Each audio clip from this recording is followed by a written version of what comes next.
J'aime ce musée parce que c'est un musée vivant.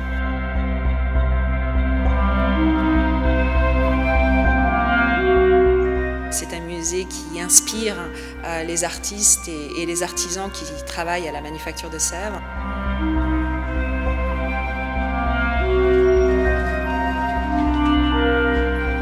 C'est bien sûr aussi un musée qui continue de s'enrichir. Alors on s'enrichit avec des dons, des acquisitions d'œuvres anciennes, mais aussi des dernières créations de la manufacture de Sèvres. Les plus de 4000 œuvres de la manufacture de Sèvres qui se trouvent dans les collections permanentes du musée offrent un panorama extraordinaire de la création de la manufacture du XVIIIe jusqu'à nos jours.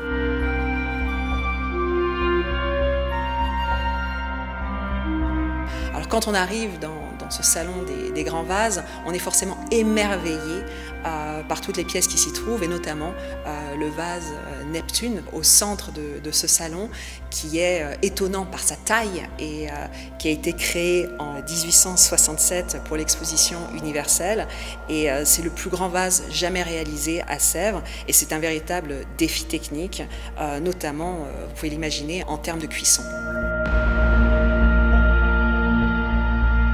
Il y a aussi ce vase extraordinaire qui a été créé à la manufacture de Sèvres pour l'inauguration de l'actuelle manufacture en 1876. Alors il est très amusant parce qu'il représente des artisans qui sont, eux, représentés en jeunes hommes d'une grande beauté et d'une grande grâce, presque idéale. Et on voit cet homme ailé devant le four à bois, justement, et brandissant une torche un peu en signe de victoire. Et ce décor est fait avec une technique très particulière et très exigeante, dite de pâte sur pâte, qui était connue en Chine depuis des siècles, qui a été remis un peu à l'honneur à la manufacture de Sèvres dans les années 1850.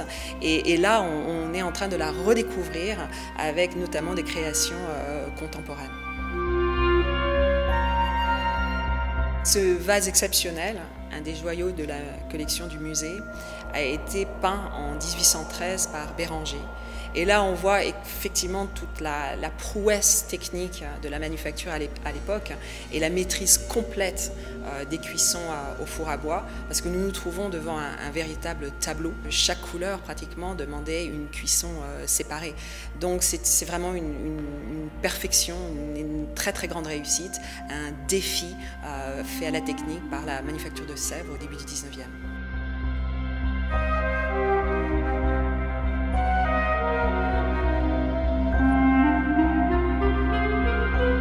Je voudrais enfin partager avec vous ce vase créé par Hector Guimard, le grand et célèbre architecte français du début du XXe siècle. Et ce vase est tout à fait étonnant par son décor de cristallisation.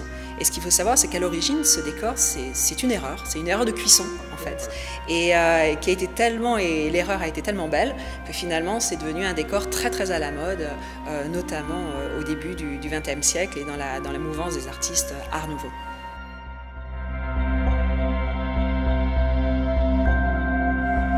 Nous sommes un musée, donc nous accueillons bien évidemment tous les publics, mais nous sommes surtout et aussi un musée d'inspiration. Et nous travaillons avec des artistes contemporains, avec des artistes invités à la manufacture et avec les artisans de la manufacture. Et ces artistes et les artisans viennent constamment au musée s'inspirer d'œuvres qui sont dans nos collections. Ils s'inspirent de formes, de couleurs, de techniques, et après ils vont créer quelque chose de nouveau à travers ces collections-là.